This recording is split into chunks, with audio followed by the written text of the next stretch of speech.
We are gathered here today to address the board of Shell. And I have a question for us when it comes to climate change. We have noted that it is a global phenomenon, but it's also a Dutch crisis, as Royal Dutch Shell has produced 2% of global emissions. So I have a question for us. What to say to the greatest climate criminal of the Netherlands, firing carbon bombs at us and our beloved society in the midst of climate breakdown? Around 3.7 million barrels of oil equivalent per day. Do we call it production? We know it's bringing us destruction. We are facing an existential crisis brought to us by the likes of Shell. Haven't we said it all before? Don't commit ecocide. But they do. Respect human rights. But they don't. Don't be a colonial corporation. But here we are, with so little respect for human and non-human life. Why would Shell listen to the science? Remember Arrhenius showing us the relationship between greenhouse gases and climate change ever since 1896. So it may be very convenient to only reference the climate accord in Paris, because that gives you only 4 years of response time. But we have been dealing with climate science for more than a century. So leave it to Shell to blissfully ignore over a century of science, if that same science challenges the greed doctrine it so feverishly upholds. For who? For us, the shareholders? Let it be noted that as shareholders, we would like to question climate racism. You have our attention, Shell.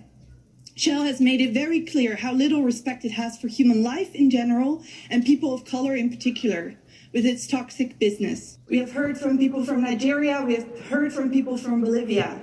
People of color all around the world have suffered directly through your poisonous extraction and pollution on their lands, as well as indirectly in the thousands of climate disasters that have devastated millions of lives in Africa and Asia in particular. In these climate disasters, it is women who are 14 times more likely to die. So I stand here today as a woman of color who is grieving too many sisters who are already gone, because you have waged racial wars upon our communities, from hiring paramilitaries to burn down houses, rape, torture, and murder for oil. Ogoni people are not forgotten, and Shell must fall. Too recently, we've heard the plans to increase production in Patagonia, 600 tons of toxic waste. Could you please get to your question, please? I need to honor other shareholders. I have a question regarding climate racism, and as we've heard today, there has not been a lot of attention for climate racism so far, so I'd like to introduce it so you have an understanding of it as well. Would you please get to your question? Yes, I will. We've heard that the toxic waste on traditional land of Mapuche indigenous people, which is already happening, is posing an increasing threat to health and water. It's a despotic ability to convert living land and living communities to an inanimate private profit. It's leaving many communities around the world shell-shocked.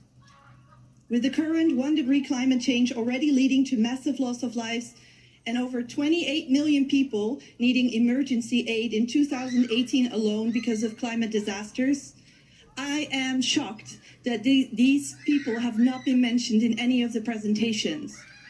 But the dead do not dread to die, so I must be courageous here too. And it has become obvious that our greatest task as shareholder today is to make Shell fall, and it is simply the only responsible thing to do. There's no way for Shell to make nice. Do you have a question, ma'am? Yes, I do. Would you ask it now, please? Or we'll have to silence your mic. Let us make good use of the time we got here today and do a good thing. Today is always a good day for climate justice. Today is always a good day for collective courage and community healing. We are the people ending the age of oil.